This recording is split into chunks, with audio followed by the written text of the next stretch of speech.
ومن أحسن قولا ممن دعا إلى الله وعمل صالحا وقال إنني من المسلمين.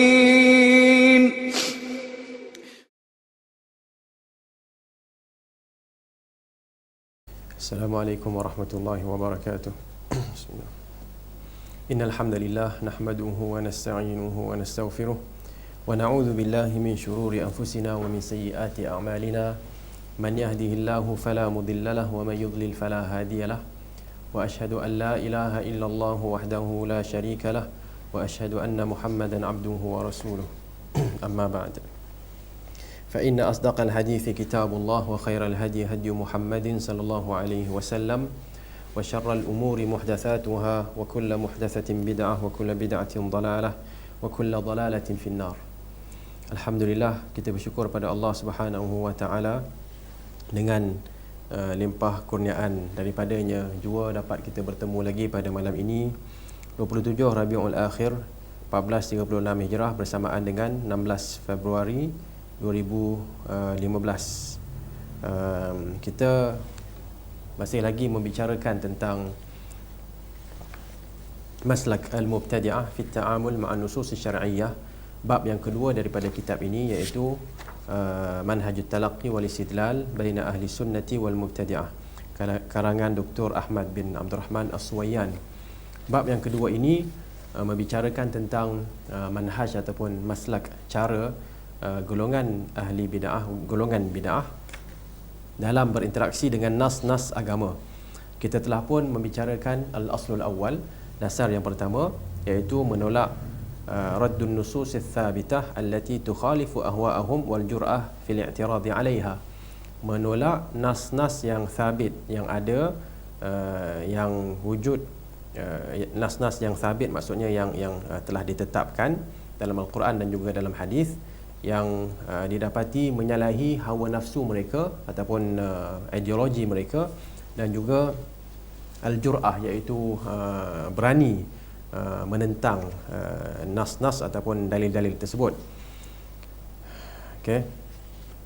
Dan di bawah dasar yang pertama ini, okey, ataupun kita perhatikan, itu dasar yang pertama. Dasar yang kedua ialah al-abath fil masadir asy-syar'iyyah lil istidlal wa tashwihuha. Okay, mempermainkan sumber-sumber agama dalam pendalilan dan juga merosakkan pendalilan sumber-sumber agama itu. Dan dasar yang ketiga pula ialah ibtida' usul jadidah lil istidlal wa talaqqi. Mereka cipta dasar-dasar yang baru untuk pendalilan dan juga untuk talaqi, untuk mengambil ilmu. Kita masih lagi membicarakan dasar yang kedua, okay, dan kita telah pun sampai kepada yang ketiga. Okay, maknanya 2.1 ialah mempercayai tasdiq bil Quran duna sunnah, mempercayai Al-Quran dan tidak mempercayai sunnah. Okay. 2.2 ialah al-iman bi ba'dil kitab wal kufru bi ba'dihha, beriman dengan sebahagian dan kufur terhadap sebahagian. Yang ketiga ialah 2.3 ialah al-kadhib ala Rasulillah sallallahu alaihi wasallam atau adamu li'tina'i bi tanqihis sunnah. Okey, berbohong terhadap Rasulullah sallallahu alaihi wasallam ataupun tidak bersungguh-sungguh menjaga menapis sunnah Nabi sallallahu alaihi wasallam. Okey, jadi malam ni kita akan bicarakan yang ini, dan kita akan teruskan kalau boleh dengan yang keempat, katmun nusus, iaitu menyembunyikan sebahagian nas Al-Quran dan hadis Nabi. Dan yang kelima, insya-Allah, tahrifun nusus, mengeksploitasi ataupun merosakkan, mengubah maksud nas. Okey, saya rasa mungkin tiga ini, dan pada kelas yang akan datang kita akan sambungkan dengan yang keenam, maknanya 2.6, 2.7, 2.8 dan juga 2.9 dan 2.10, insya-Allah. Baik. 2.3 Thalithan di sini al-kadhib ala Rasulillah, membohong, membuat pembohongan terhadap Rasulullah sallallahu alaihi wasallam, ataupun adamul i'tina', tidak bersungguh-sungguh menjaga bitanqih sunnah, menjaga apa? Menjaga usaha menapis sunnah Nabi sallallahu alaihi wasallam, membezakan antara yang sahih dan juga yang tidak sahih. Yang makbul dan yang antara yang makbul dan yang mardud. Okey, makbul itu merangkumi sahih dan juga hasan. Manakala yang mardud merangkumi dhaif dan juga maudhu'. Baik. Golongan mubtadi'ah ataupun ahli bid'ah dalam meriwayatkan sunnah Nabi boleh dibahagikan kepada dua. Okey. Pertama ialah mereka yang sengaja membuat pembohongan dan pemalsuan terhadap hadis Nabi SAW. Kebanyakan mereka ini adalah di kalangan golongan zanadiqah, dan kita telah huraikan dahulu bahawa zanadiqah adalah kata jamak, okey, plural kepada zindiq. Dan zindiq ini ialah seorang yang menzahirkan keimanan, membatinkan kekufuran, dan ditambahkan lagi mengubah maksud sebenar nas-nas Al-Quran dan hadis Nabi kepada maksud-maksud yang menyalahi apa yang sebenarnya daripada Al-Quran dan juga hadis Nabi SAW. Mereka mengubah dan merosakkan maksud. Itu adalah golongan zindiq. Okey. Juga merangkumi al-batiniyin ataupun al-batiniyah. Okey, satu kumpulan yang merujuk kepada mereka yang mengatakan setiap satu dalil itu ada zahir dan juga batin. Zahir adalah untuk orang biasa dan batin adalah untuk kumpulan kita. Okey. Dan batin ini hanya maksud batin itu maksud sesuatu lafaz dari sudut batin itu hanya diketahui oleh pihak kita sahaja. Ini yang mereka sebutkan. Okey, golongan batiniyah. Dan antara kumpulan zanadiqah dan batiniyah ini adalah Rafidah dan juga Al-Jahmiyah. Okey, Rafidah kita mungkin tak biasa dengar, tapi maksud Rafidah adalah Syiah. Kita biasa dengar Syiah. Okey. Dan perkataan lain untuk Syiah ialah Ar-Rafidah, iaitu mereka yang menolak Abu Bakar dan menolak Umar radhiyallahu anhum ajma'in. Dan juga golongan Jahmiyah. Jahmiyah ialah satu golongan yang berpandukan secara langsung kepada falsafah Greek, dan mereka menolak langsung kalau dalam bab al-asma' was sifat mereka mengatakan Allah tidak mempunyai sifat. Okey. Dan berdasarkan kepada perkara inilah kita dapati al-Imam Syafi'i rahimahullahu taala telah berkata, lam ara min ahli al-ahwa'i ashhada biz-zuri min ar-rafidah. Saya tidak pernah melihat di kalangan orang yang berideologi sesat, ahlul ahwa, orang yang membawa hawa nafsu. Tapi hawa nafsu kat sini bukan hawa nafsu nak makan, nak berkahwin dan sebagainya. Hawa nafsu di sini adalah ideologi yang sesat. Ashhada bizzur, saya tidak pernah melihat orang tidak pernah melihat di kalangan mereka yang berideologi sesat ashhada bizzur, yang paling suka untuk menipu. Okey, paling suka untuk bersaksi secara menipu minar rafidah. Okey, lebih daripada golongan ar-rafidah. Okey, yang saya nampak yang paling suka menipu ialah golongan ar-rafidah, iaitu asy-Syiah. Okey. Dan terdapat satu kata-kata daripada seperti yang disebutkan oleh pengarang kitab di sini, Syekhun Rafidhi, kan, maknanya seorang guru lah, kan, di kalangan Rafidah, di kalangan golongan Syiah yang telah bertaubat. Apa yang dia sebut ialah kunna idza ijtama'na wastahsanna syai'an ja'alnahu haditha. Kami bila kami berkumpul dan kami merasakan sesuatu perkara perbuatan itu adalah perbuatan yang baik, apa yang kami akan buat ialah kami akan jadikannya hadis. Okey, senang sangat nak cipta hadis Nabi. Okey. Kemudian al-Imam Ibn Taymiyah dalam kitabnya Minhajus Sunnatin Nabawiyah telah berkata, wa qad ittafaqa ahlul ilmi bin naqli war riwayati wal isnad ala anna ar-rafidhata akdhabu at-tawaif. Okey. Telah bersepakat para ulama ataupun ilmuwan berkenaan dengan an-naql, iaitu periwayatan hadis, okey, dan juga ar-riwayah, tentang samalah, okey, lebih kurang naql dan riwayah tentang periwayatan hadis, wal isnad, dan juga tentang perihal sanad hadis. Mereka semua bersepakat bahawa ar-Rafidah, golongan Syiah, adalah akdzabut tawaif, adalah kumpulan sesat yang paling suka menipu. Okey, wal kadhibu fihim qadim, dan penipuan dalam dalam amalan mereka adalah satu benda yang cukup antik, maknanya dah lama dah benda tu.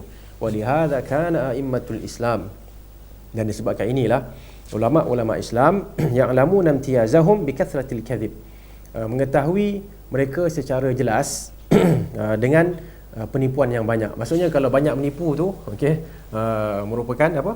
Sifat ciri utama untuk golongan Syiah Ar-Rafidhah. Baik. Kemudian Al-Imam Ibn Taymiyah lagi mengatakan, menjelaskan, a'zamut tawaifi kadhiban 'ala Allah wa 'ala rasulih wa 'ala sahabati wa 'ala dhawil qurba. Bahawa kumpulan yang paling banyak sekali menipu terhadap Allah, terhadap Rasulnya, terhadap para sahabat, terhadap kaum kerabat Nabi SAW adalah siapa? Adalah golongan Rafidhah ini. Dan juga mereka ini merupakan kumpulan yang paling a'zamut tawaifi takdziban bis-sidqi, yang suka sangat membohongi ataupun menolak perkara yang benar. Fayukadzibuna bis-sidqi thabit al-ma'lum min al-manqul as-sahih wal ma'qul as-sarih. Dan mereka akan menolak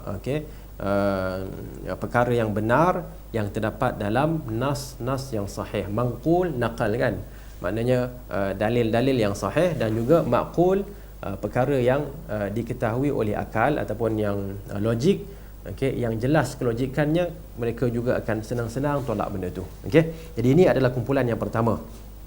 Memang kumpulan yang suka membuat pembohongan terhadap agama. Yang kedua, alladzina la yakdzibun, kumpulan yang tidak bukan merupakan perbuatan mereka menipu, yang tidak menipu, walakinnahum qad yarwuna al-kadhib, tetapi mereka kadang-kadang meriwayatkan sesuatu yang menipu, menyampaikan sesuatu yang menipu. Imma ma'a ilmihim bi annahu kadhib, sama ada mereka mengetahui apa yang mereka sebut itu adalah penipuan, wa imma jahlan minhum bihi, ataupun mereka tak tahu benda itu adalah satu penipuan. Maknanya sama ada dia tahu ini hadis yang maudhu', hadis yang tak betul, yang palsu, tetap diriwayatkan juga, kan? Utlubul ilma walau bis-Sin, tutuplah ilmu walaupun ke negeri China. Ada yang mengatakan maudhu', ada yang mengatakan dhaif, yang teramat sangat. Dah tahu dah benda tu paling kurang pun, paling baik pun adalah apa? Adalah dhaif, yang teramat sangat. Riwayat juga, sedangkan begitu banyak hadis-hadis yang berkaitan dengan menuntut ilmu. Talabul ilmi faridatun ala kulli muslim. Menuntut ilmu adalah faridah, adalah satu kefarduan ke atas setiap muslim, sama ada lelaki ataupun perempuan. Nak juga sebut negeri China ni kan, kalau nak sebut boleh, tapi jangan kata itu adalah hadis Nabi. Dan banyak lagi lah sebenarnya contoh-contoh yang menceritakan ataupun yang merupakan hadis yang palsu. Antaranya ialah hadis yang mengatakan Allah Subhanahu wa taala menghidupkan kembali kedua ibu bapa Rasulullah sallallahu alaihi wasallam, lalu mereka beriman dengan Nabi Muhammad sallallahu alaihi wasallam. Itu adalah hadis yang bohong, hadis yang palsu.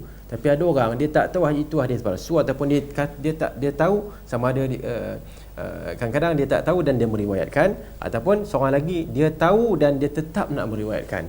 Kerana ada satu pemikiran dalam otaknya yang mengatakan ibu bapa Nabi mesti beriman.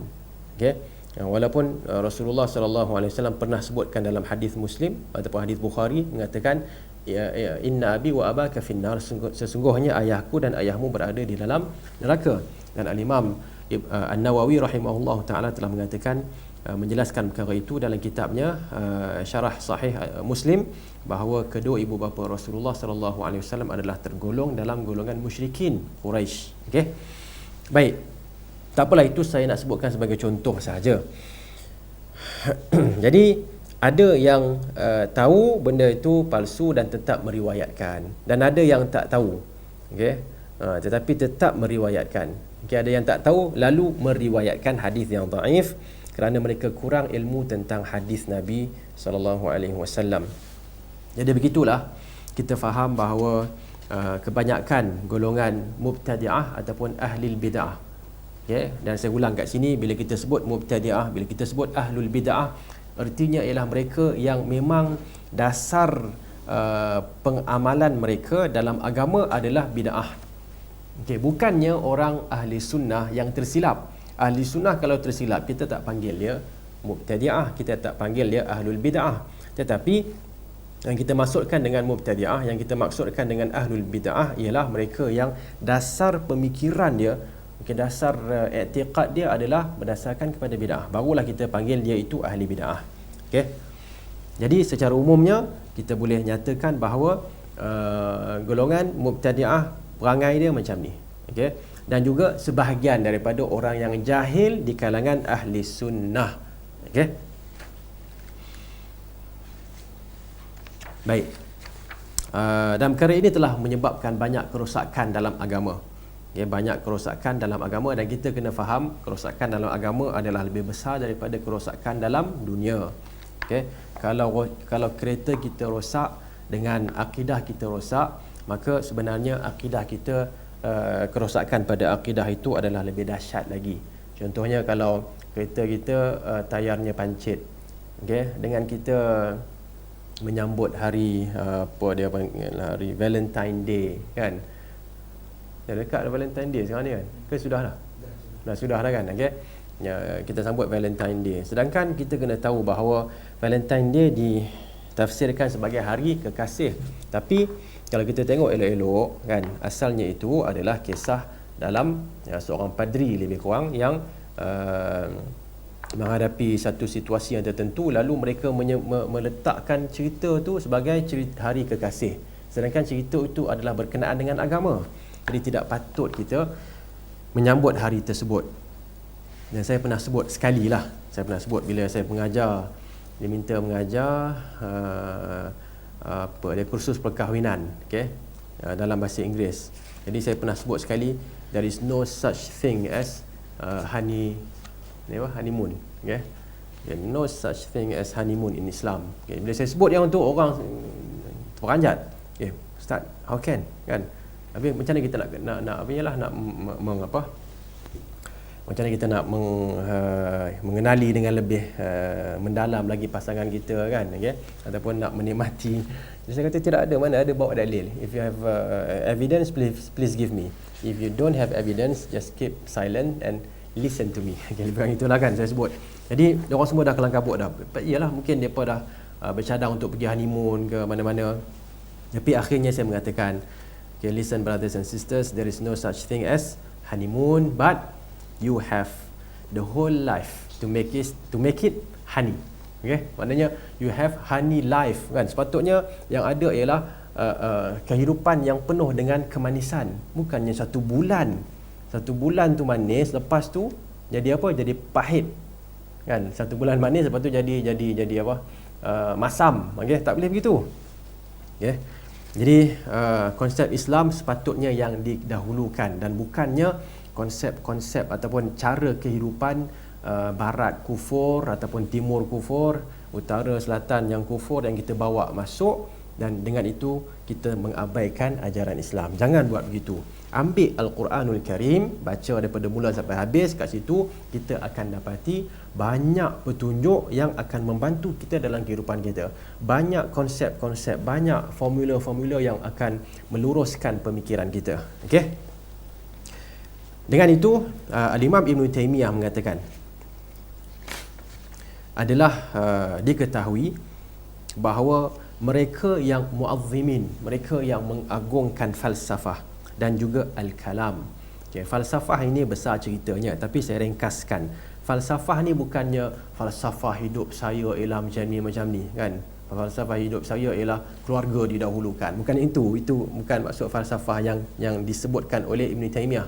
Okay? Tetapi maksud falsafah di sini adalah kembali kepada filosofi. Okay? Filosofi ini adalah satu pemikiran ataupun kita nak sebut apa ya, bolehlah kot kita sebut pemikiran yang dipegang oleh golongan falasifah, al-falasifah. Okey, yang mana orang yang berpegang dengan falsafah itu namanya filosof. Okey, filosof bahasa Arabnya lah kan. Okey, macam Aristotle, Plato, Socrates kan, dan sebagainya lah. Okey, mereka itu mempunyai akal tetapi wahyu tak sampai kepada mereka.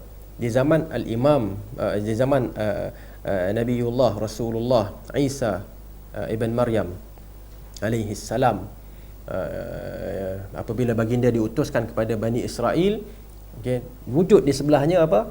Rom, kan, yang merupakan golongan falsafah. Tak sampai wahyu kepadanya. Kenapa? Kerana Nabi Isa tidak diutuskan untuk mereka. Okay. Dengan itu, golongan falsafah ini tercari-cari, dan itu adalah satu kehebatan orang yang mempunyai ilmu yang tinggi, mempunyai IQ yang tinggi. Mereka akan melihat kepada kehidupan dan mencari apakah sebenarnya rahsia kehidupan ini, dan mereka sampai kepada satu pengetahuan bahawa di sana wujudnya Tuhan yang telah menciptakan alam ini. Okey, tapi lepas itu Tuhan tersebut tak ada kaitan dengan alam ini. Okay, jadi begitulah golongan falsafah. Mereka mengasingkan langsung antara Allah dan antara Al-Khaliq, ataupun dia panggil first mover, penggerak pertama, dengan penggerak yang kedua, iaitu makhluk, diasingkan. Okey, tapi memang ada pencipta. Baik, selepas itu disebutkan falsafah dan kalam. Kalam ni apa dia? Okey, kalau pergi ke Arab Saudi kan, kalau kita nak apa, beli barang kan, akhir kalam, disebut akhir kalam. Akhir kalam maksudnya apa harga yang terakhir, maknanya cakap yang terakhir harga ni berapa.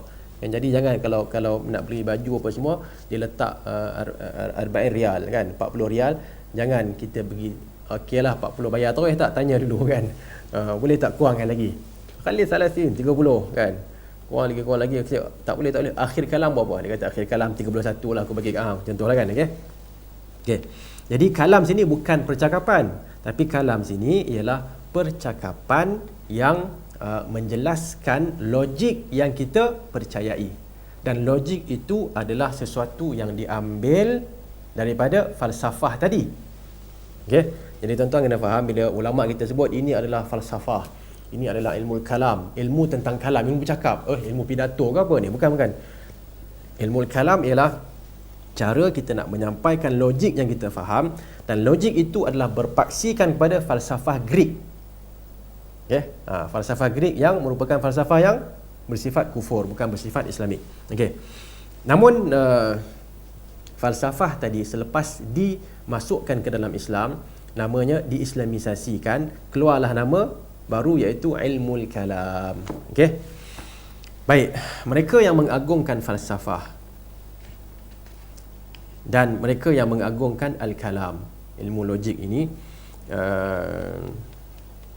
mereka adalah antara yang paling jauh daripada pengetahuan tentang hadis Nabi SAW. Okay? Bila orang tu jauh daripada hadis Nabi, artinya dia juga jauh daripada mengikuti hadis Nabi SAW. Dan ini bukan satu tuhmahan, ini adalah amrun mahsus, perkara yang nampak jelas. Okay, siapa yang tekan satu benda lain dia tak akan tekan. Okay. Susahlah kita nak jumpa sekarang ni orang yang mahir dalam semua bidang, semua ilmu.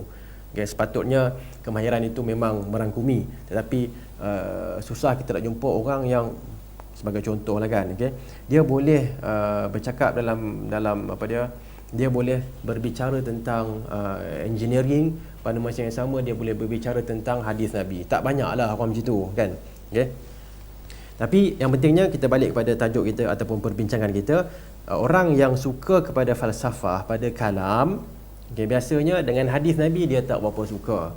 Dengan hadis Nabi dia agak jauh, dan dia agak memusuhi ataupun agak sensitif sedikit. Boleh guna perkataan tu, sensitif dengan hadis ni. Kalau sebut hadis dia tak apalah. Apa yang disebut oleh filosof ini? Okey, apa yang disebut oleh ahli falsafah? Okey. Bahkan Al-Imam Ibn Taymiyah sebutkan lagi, ini saya menguraikan kata-kata Al-Imam Ibn Taymiyah. Bahkan sekiranya kamu melihat keadaan mereka, kamu akan dapati mereka orang yang paling jahil terhadap kata-kata Nabi SAW dan keadaan situasi Nabi SAW. Okey, urusan Nabi yang tersembunyi dan urusan Nabi yang zahir. Yang Nabi buat dekat tempat yang katalah kat rumah ke apa pun depa tak tahu, yang kat luar lagi lah depa tak tahu. Okey. Bahkan kamu akan dapati, ini disebutkan lagi oleh Al-Imam Ibn Taymiyah, kamu akan dapati kebanyakan masyarakat awam, okay, yang belajar lah kan, lebih mengetahui tentang sunnah Nabi berbanding dengan mereka yang belajar falsafah, yang belajar ilmu kalam. Okey. Mereka juga tidak, maknanya golongan yang suka ilmu kalam dan falsafah ni tidak boleh nak bezakan apa yang Nabi sebut, apa yang Nabi tak sebut. Tak boleh nak bezakan hadis yang mutawatir dan hadis yang makzub, maudhu'. Hadis mutawatir ialah hadis yang paling sahih, iaitu hadis yang diriwayatkan oleh ramai daripada ramai dengan menggunakan panca indera, mendengar, pegang dan sebagainya lah. Okey, panca indera. Okey, diriwayatkan oleh para sahabat kepada tabi'un dan seterusnya. Okey.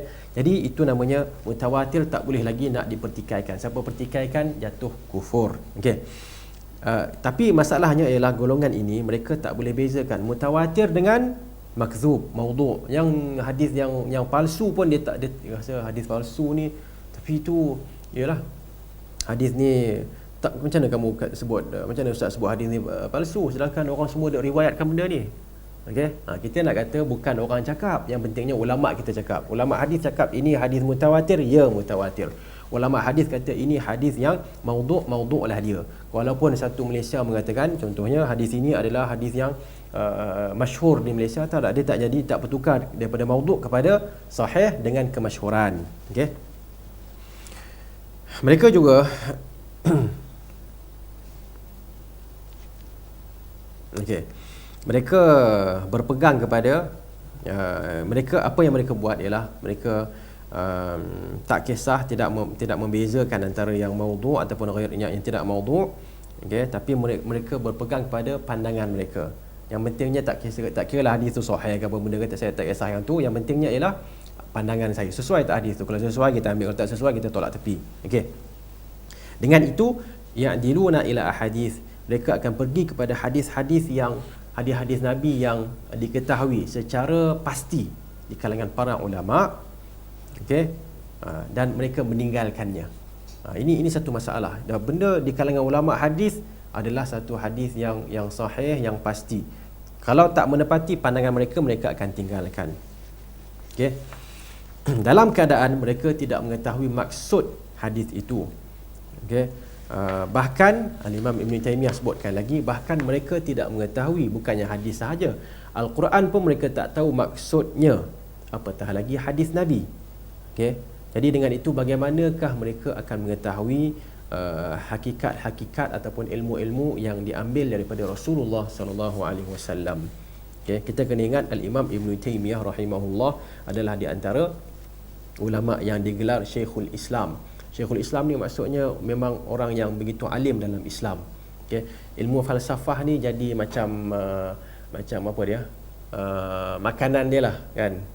Kalau zaman-zaman saya kita sebut cikedis kan, macam cikedis kita lah dulu kan, duk makan. Sekarang ni tak tahu lah apa benda kan. Okay. Macam makanan kita masa budak-budak dulu. Jadi itu benda biasa pada dia. Okay, sehingga kan kalau orang di kalangan ahli kalam ni yang tak faham, yang tak berapa faham tentang perbahasan ilmu kalam, logik akal ni, mereka akan rujuk kepada Al-Imam Ibn Taymiyah, walaupun Ibn Taymiyah rahimahullah memerangi mereka ataupun sering menyanggah mereka. Okey, faham tak? Maknanya Ibn Taymiyah telah ada dua kan, Ibn Taymiyah dengan Ahlul Kalam. Kerja mereka ni adalah sentiasa berdebat kan.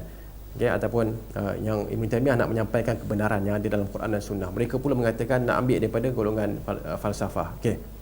Ataupun nak menegakkan ilmu kalam itu. Bila berlaku dalam satu golongan ilmu kalam ni sesuatu yang mereka tak faham, tahsin, takbih, aqli, ni dah mendalam, tapi saya sebut sahajalah. Mereka akan merujuk kepada siapa? Kepada musuh mereka ni kan. Okey, iaitu siapa? Ibn Taymiyah. Okey. Tak apalah. Kembali kepada perbincangan kita.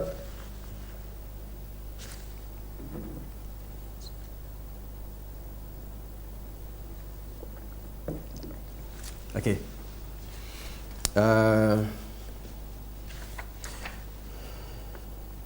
Al-Imam Asy-Syatibi rahimahullahu ta'ala menjelaskan tentang ahli bid'ah dalam pendalilan dengan berkata,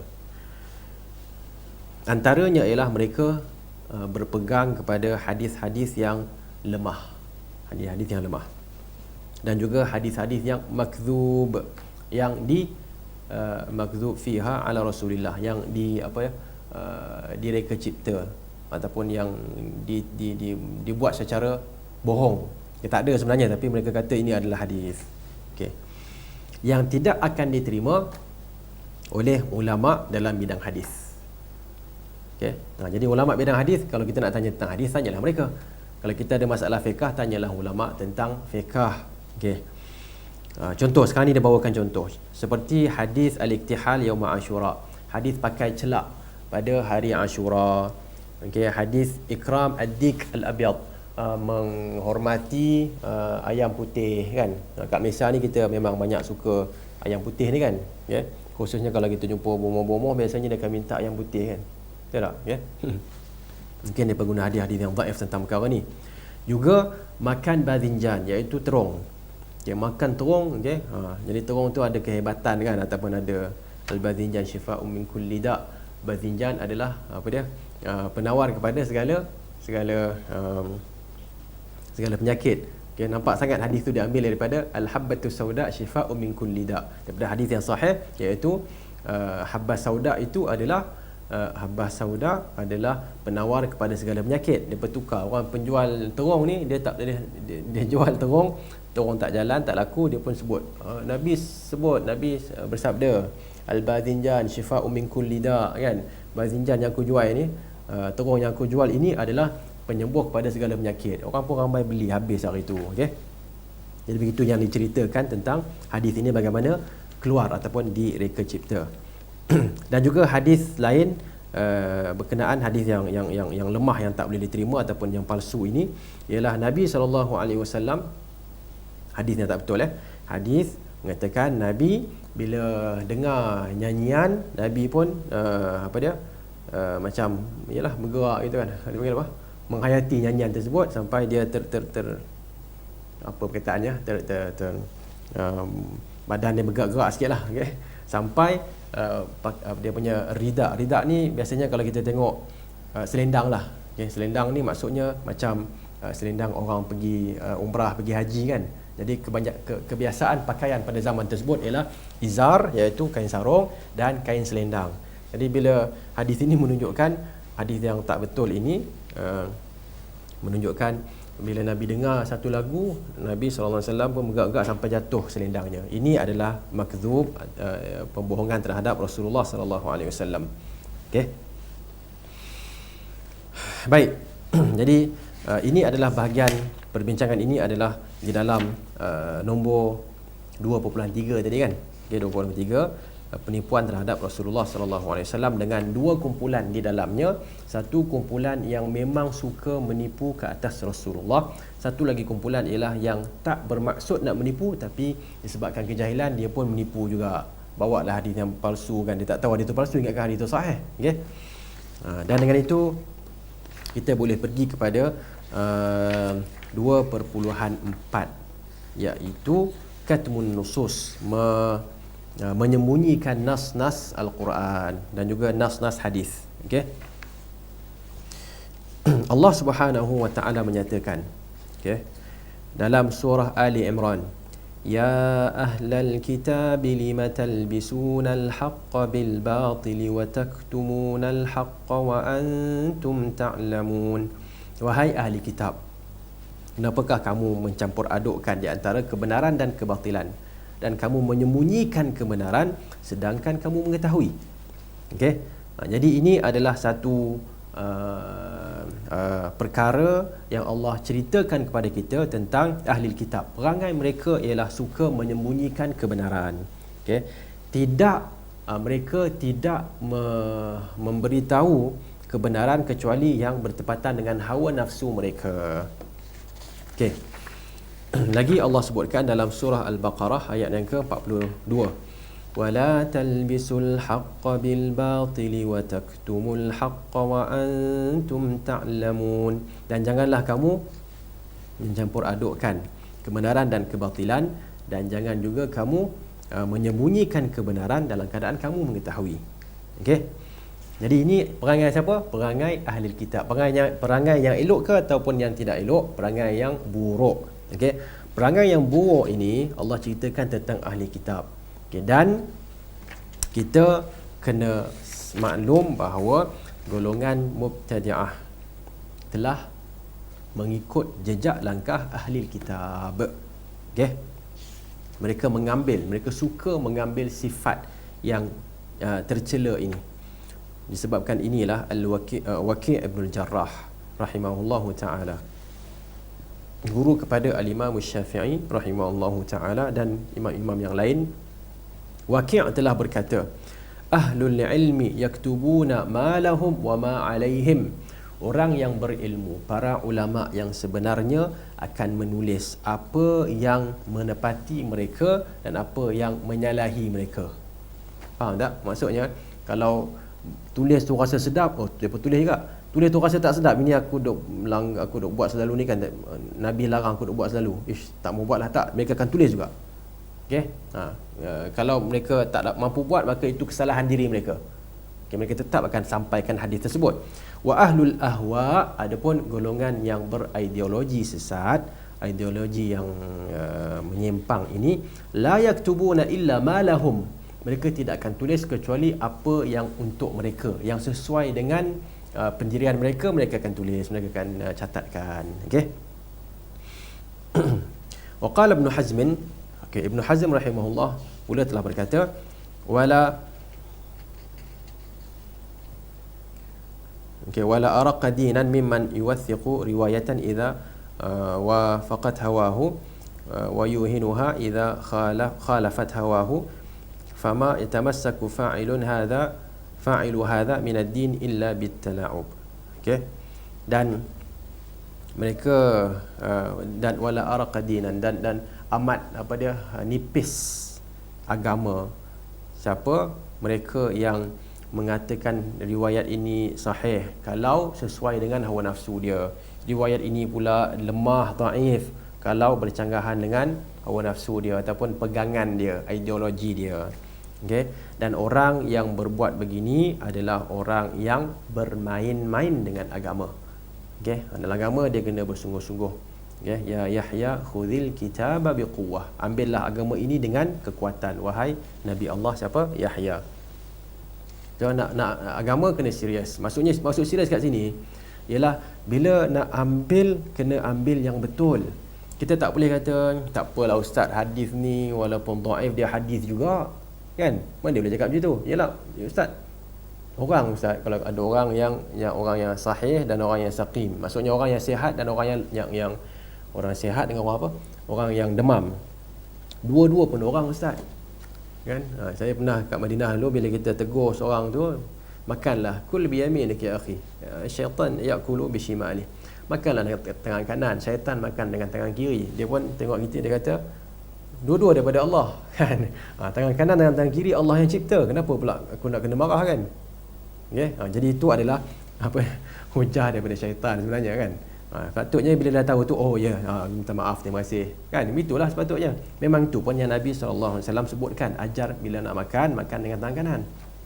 Tapi kadang-kadang hujah begitulah sampai kepada kita, tak apa, sabar, sebutkan pada dia, tak, ini sebenarnya apa yang Allah sebut, apa yang Rasulullah SAW sebutkan dalam hadisnya. Okey. Jadi kita janganlah bermain-main dalam agama. Artinya kalau rasa sesuai dengan kita pun amalkan. Okey. Contoh yang paling saya suka sebut kat sini, contoh poligami, kan? Orang lelaki suka sangat, kan, bila sebut tentang poligami, poligami boleh lah, kan? Okay, tapi amalan berpoligami mereka tidak laksanakan mengikut sunnah Nabi SAW.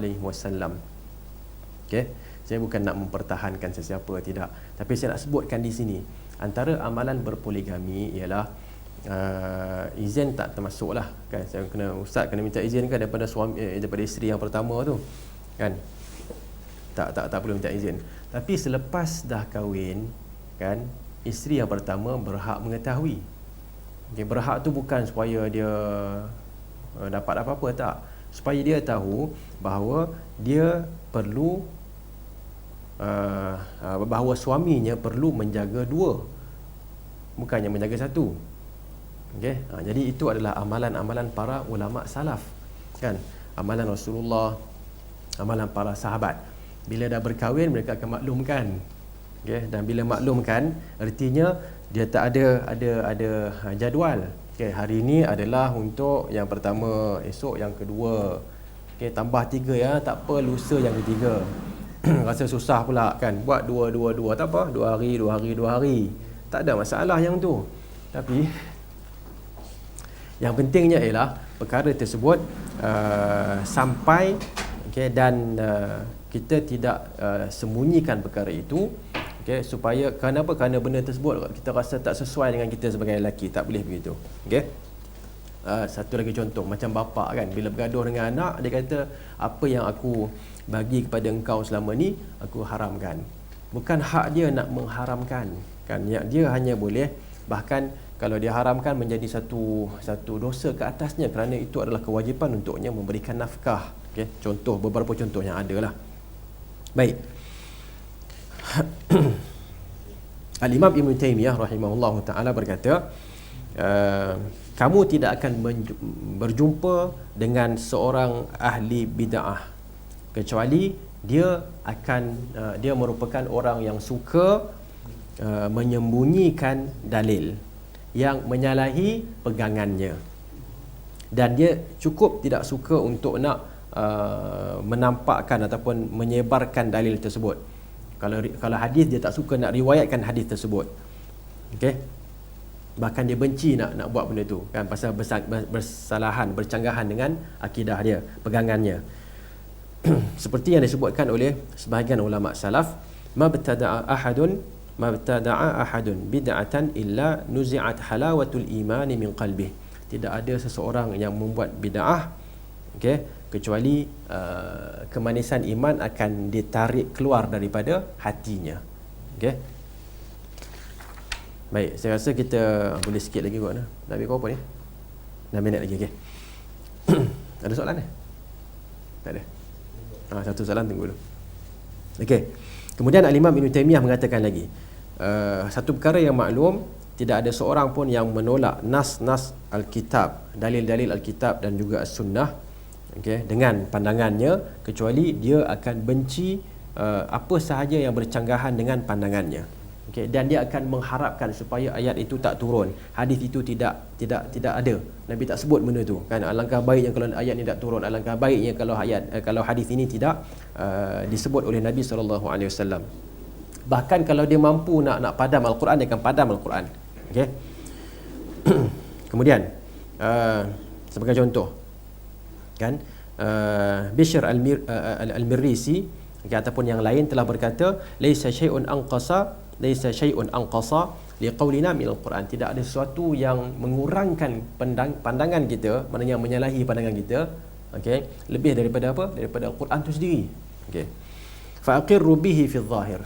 Jadi nak buat apa? Maknanya wasiat dia kepada anak murid dia. Kita sebenarnya apa yang kita cakap ni disanggah oleh Al-Quran. Jadi apa yang kamu perlu buat ialah, kalau yang zahir tu terima, maknanya zahir yang sesuai dengan kita terima. Tapi kalau rasa bercanggahan, takwilkan dia. Okey, takwilkan. Kemudian mereka berkata lagi, kalau ada orang bawa dalil, bawa hadis Nabi, maka berhujahlah dengan dia, mengatakan hadis itu tak betul, hadis itu maudhu' dan sebagainya kan. Okey. Kalau mereka bawa ayat Quran pula, maka hujahlah dengan mereka dengan mengatakan maksud ayat tu ialah begini-begini. Okey, takwil lah, mengubah maksud. Okey. Jadi secara umumnya Al-Imam Ibn Taymiyah mengatakan di sini bahawa orang yang ahli bid'ah, mereka suka untuk menyembunyikan Al-Quran, menyembunyikan dalil, dan tak suka untuk menyebarkan dalil. Okey. Bercanggahan dengan apa yang diperintahkan oleh Allah Subhanahu Wa Taala melalui Rasulullah sallallahu alaihi wasallam. Nabi sebut apa? Ballighu anni walau ayah. Kalau tahu satu ayat pun kita perlu sampaikan ayat tersebut. Okay? Tapi mereka tak suka kerana sekiranya ayat tersebut menyalahi pandangan mereka ataupun pegangan mereka. Terakhir di sini Al-Imam Ibn Taymiyah rahimahullah sebutkan lagi, huma mutalaziman. Dua perkara ini adalah benda yang sentiasa wujud. Okay. Apa? Orang yang labbasal haqqa bil batil, orang yang mencampur adukkan antara hak dan juga kebatilan. Okey, menyarungkan kebenaran dengan kebatilan. Apa yang akan berlaku ialah khafiya minal haqq biqadri ma dhahara minal batil. dia akan menyembunyikan ataupun tersembunyi daripadanya kebenaran mengikut apa yang kebatilan yang timbul. Bila dia campur tu kan, bila campur tu, apa yang timbul kebatilan tu, maka dengan itu yang kebenaran itulah akan tenggelam. Okey. Fasara malbusan, dengan itu kebenaran tu telah dipakaikan pakaian kebatilan. Wa man katama al-haqqah wa man katama al-haqqa ihtaja an yuqima mawdi'ahu batila. Dan orang yang telah menyembunyikan kebenaran, dia perlu buat apa? Dia katalah dia buang kebenaran. Vacuum tempat ni. Bila vacuum dia kena letakkan kosong kan. Bila kosong dia perlu letakkan kebatilan kat situ. Fayalbisul haqqa bil batil. Dengan itu dia telah memakaikan kebenaran dengan kebatilan. Okey. Walihada kana kullu man katama min ahli alkitab ma anzalallah fala budda an yuzhira batila. Dengan itulah kita dapati di kalangan ahli kitab, mereka yang menyembunyikan sesuatu kebenaran, mereka terpaksa membawa satu kebatilan untuk digantikan, untuk menjadikan sebagai badil ataupun alternatif, sebagai ganti. Okey. Begitu jugalah dengan ahlul bidah. Begitu jugalah dengan golongan yang pendukung bid'ah ini, tidak ada satu pun sunnah yang mereka tinggalkan. Tidak, la tajidu ahadan taraka ba'd as-sunnati allati yajibu at-tasdiqu biha wal 'amal illa waqa'a fi bid'atin wa la tajidu sahiba bid'atin illa taraka syai'an min as-sunnah. Mana-mana yang di kalangan ahli bid'ah ini yang meninggalkan sunnah, kecuali dia akan lakukan bid'ah. Okay? Bila dia tinggalkan sunnah ni, dia tak nak amalkan, maka dia akan mencipta ataupun menggantikan dengan satu bid'ah. Dan bila dia buat bid'ah itu, artinya automatically dia akan tolak satu sunnah. Okey. Jadi kita perlu berhati-hati, janganlah kita sampai ke tahap menolak Al-Quran ataupun menolak hadis Nabi SAW. Okey.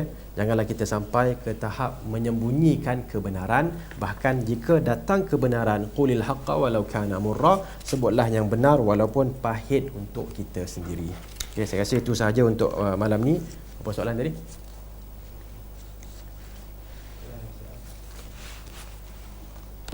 Ada pihak mengutamakan mendapatkan kuasa dalam sesebuah negara, kemudian barulah menegakkan hukum-hukum syiar-syiar Islam kerana menganggapnya itu lebih relevan dan berkesan. Mohon hukum Ustaz. Okey, saya ulang soalan tersebut. Ada pihak yang mengatakan kita kena berkuasa terlebih dahulu, barulah apa? Barulah kita boleh menegakkan hukum. Okey. Dari satu sudut kita kena faham bahawa ungkapan tersebut adalah ungkapan yang tidak betul. Kerana kebenaran ini perlu disebut walaupun kita berada dalam keadaan yang lemah. Okey, sama ada kita lemah ataupun kita kuat. Fil mansyati wal makrah, kan, dalam keadaan kita mansyat maknanya kita cergas, ataupun makrah dalam keadaan kita benci ataupun kita dalam keadaan tak suka sesuatu benda, tetap kena berada di atas kebenaran. Okey, jadi nak menyampaikan kebenaran, Nabi SAW dah sebutkan, okay, balighu anni walau ayat, sampaikan daripada ku walaupun sepotong ayat. Nampak kemungkaran, nak buat apa? Okey, mara'a minkum munkara, siapa yang melihat kemungkaran di kalangan kamu, hendaklah dia falyughayyirhu biyadihi, ubahkan dengan tangannya, kuasanya. Okey. Yang kedua, fa illam yastati', kalau tak mampu ubahkan dengan ungkapannya, teguran. Fa illam yastati' fa biqalbi, kalau tak mampu dengan hatinya. Okey. Dengan itu, ada kuasa kita ubah. Kalau tak ada kuasa pun kita tegur. Dan kalau tak ada langsung kita ubah dengan ataupun ingkar, kita benci dengan hati kita. Okey. Dari satu sudut, kalau ada kuasa, maknanya kalau kita dah sampai ke menjadi pemerintah, memang menjadi kewajipan kita untuk menyampaikan kebenaran. Tetapi jangan kita terpedaya, okay, dengan ungkapan bahawa kita perlu berada di sana untuk melakukan perubahan, untuk melakukan islah, untuk melakukan pembaikan. Okay? Tidak semestinya bila tidak semestinya jadi pemerintah baru kita ubah, tak. Kita yang menjadi rakyat ini pun kita perlu melakukan islah dan juga pembaikan. Kerana Nabi SAW mengatakan ad-dinun nasihah, agama itu adalah nasihat. Okay, untuk siapa? Lillahi wa li rasulihi wa li kitabihi wa li aimmatil muslimin wa ammatihim. Nasihat untuk orang ramai, untuk Allah, Rasulnya, kitabnya, dan juga nasihat untuk pemimpin dan juga untuk rakyat. Okay? Jadi benda tu umum. Kita jangan hadkan memberi nasihat itu adalah apabila kita berada di tahap pemimpin. Okay, masa tahap dipimpin kita tak boleh memberi nasihat. Boleh sahaja, tak ada masalah, dan jangan jadikan itu sebagai satu alasan untuk tidak menyampaikan kebenaran. Sampaikan saja kebenaran.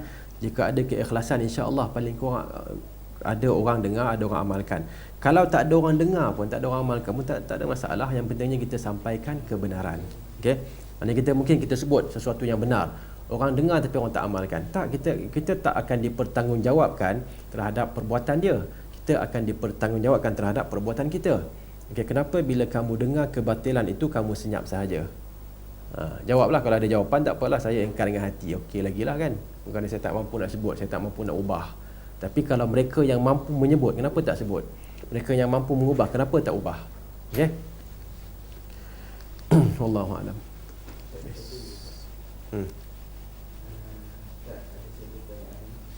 Bagaimanakah harus kita mengajak para keluarga kita memahami pengajaran salafiyah setelah lama mereka berpengaruh dengan kelakuan bid'ah seperti tahlil arwah dan maulid setelah sekian lama?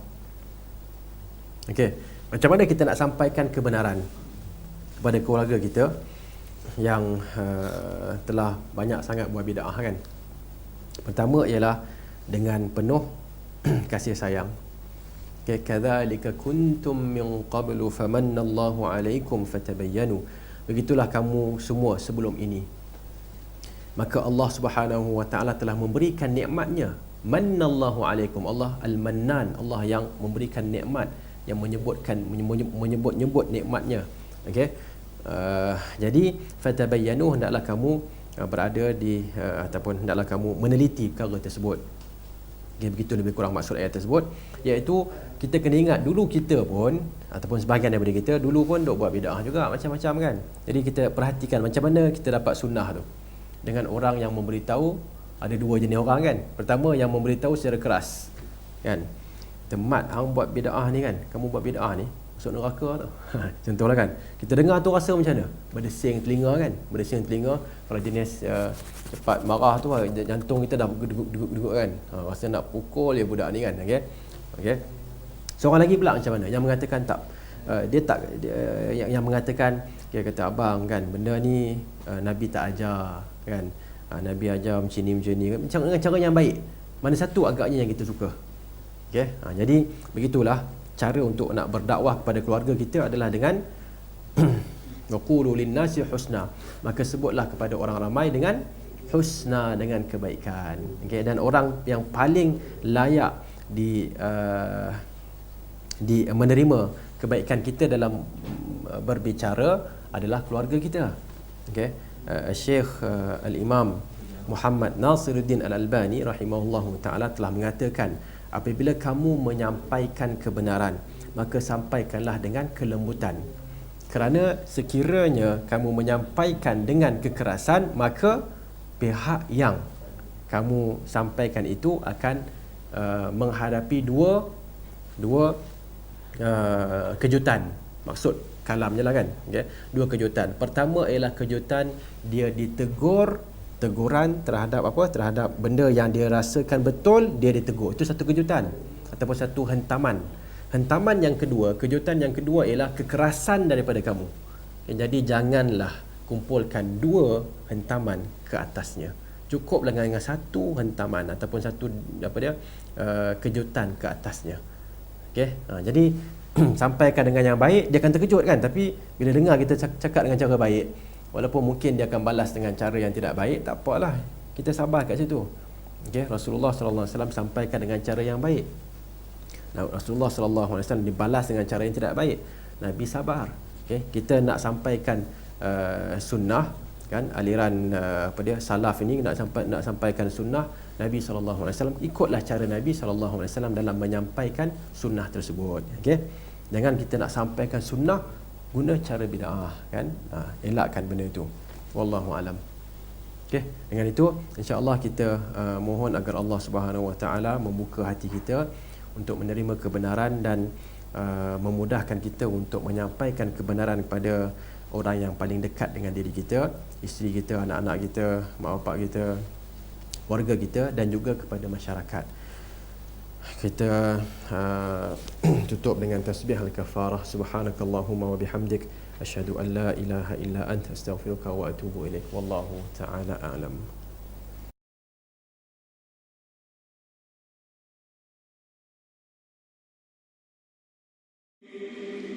ومن أحسن قولا ممن دعا إلى الله وعمل صالحا وقال إنني من المسلمين.